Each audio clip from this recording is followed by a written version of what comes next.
Hi everybody, this is video 4 of our band leadership seminar series.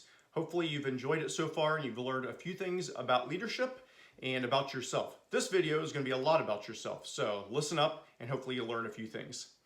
In our last video we talked about how effective leaders are those who are able to handle their own responsibilities and they're ready for more. This means that you're ready to influence others because you can handle your responsibilities well, and hopefully you're ready to have a positive impact on other people's lives. Today's video is about authenticity. That's kind of a buzzword, I think, in today's culture, something that we hear a lot. Be authentic, be yourselves. And I think sometimes we hear that and we think it just means do whatever you want. And that's not what we're going to be talking about today. So being authentic is going to be defined a little bit differently for us and hopefully in a more authentic way. So for our purposes, we're going to define authenticity as genuinely knowing yourself to be a unique person worthy of respect who is capable of greatness. That's a little bit different than what you might think being authentic is. It's not just about doing whatever you want. And it's about knowing your strengths, your weaknesses, your passions, your interests. It's understanding who you are and when you're at your best so that you can try to be your best for other people. Just think, if you're not at your best, you won't be at your best to help others. A lesser version of yourself is also going to be less helpful to other people. Now, this might seem like a simple concept, but most of us spend our entire lives really trying to get to know ourselves on a deeper level, trying to get to know our traits, those that help us in certain situations and those that maybe hurt us in certain situations too. How our traits might interact with those of other people and how that works in the real world. To get through this video, you're going to need to do some activities to get to know yourself a little bit better and to start getting to know your values and your strengths. Here's the first exercise.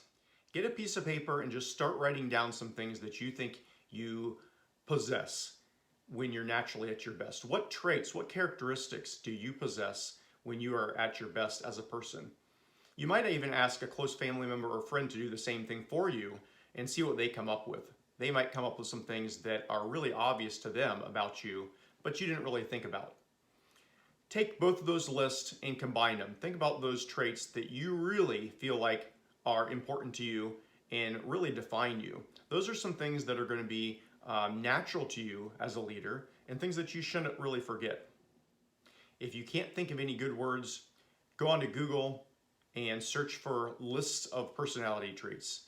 There are websites that will give you hundreds of words and can really spark your interest and your imagination.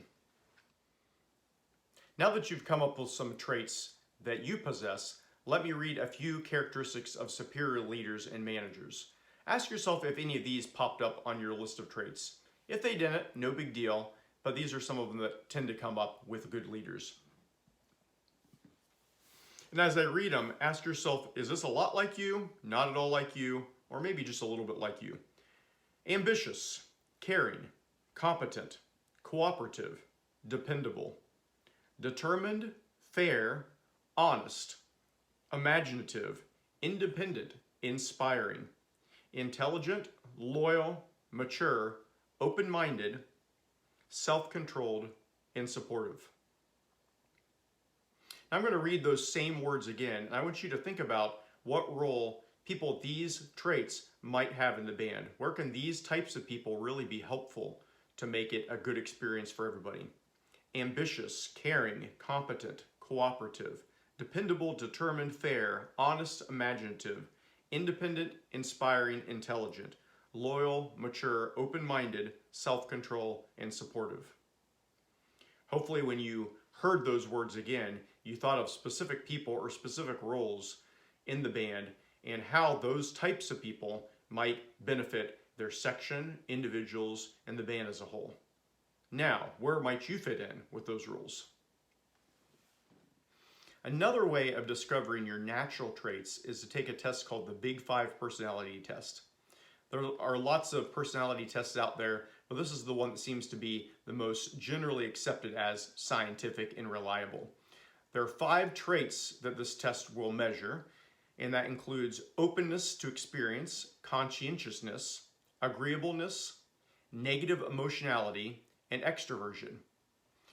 It's not like you're one side or the other. It's not a black or white kind of thing. All of us are on a spectrum on all those traits. And I think that's important for you to realize where you are, because people are going to be different than you. And some people are going to be similar to you. If you just Google Big Five personality test, there are lots of versions of this test, and it would be very helpful for you to take a look at that and see what you come up with. Write down your results. We might discuss that later. And if you get ambitious, you might want to take several versions and average your score just to make sure that it's really reliable. Before you continue on with the rest of the video, go ahead and push pause, take that test, and then come back. I'll give you a few minutes to do that. The test sometimes will take 5 or 10 minutes, maybe a little bit more depending on which one you take, and then come back and we'll discuss a little bit.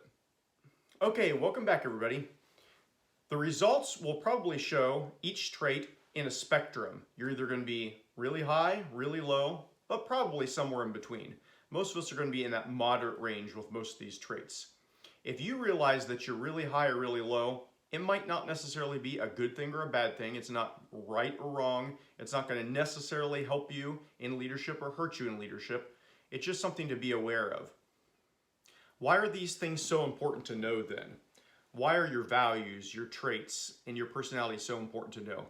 I think it's because you need to be aware of what you naturally will do in certain situations. It doesn't mean you have to act upon that all the time. And in fact, sometimes you need to fight against your natural tendencies in a group, because you know that what you naturally want to do is not going to work out in your best interest and not going to work out in the group's best interest. So that's something that you have to be aware of as you're developing yourself as a leader. What are your strengths? What are the things that are going to work to your benefit? And then what are some things that might work against you in some situations? Not every leadership position and role is going to be right for each person. Certain people are going to naturally have certain traits that are going to make it much easier to do certain things in band. And that's okay. You might have to fight against that natural tendency if you want to be in a particular role really bad. You might have to learn a lot to make sure that you can function in that particular role. But it's probably much easier for all of you, and it's probably a whole lot better for the band if you find where you will naturally fit in and where you're going to make the best contribution to the band. Hopefully, as we've journeyed through these first 4 videos together, you've learned a few things about yourself and learned a few things about leadership as a whole. We certainly want you to grow as a leader and want you to start developing your own leadership style and understand how you're going to help others in the band as we go through this journey together. Be ready for the next video. We're almost to video 5 and we have 10 in the series, so we're just about halfway there. Keep watching, keep getting better. See ya.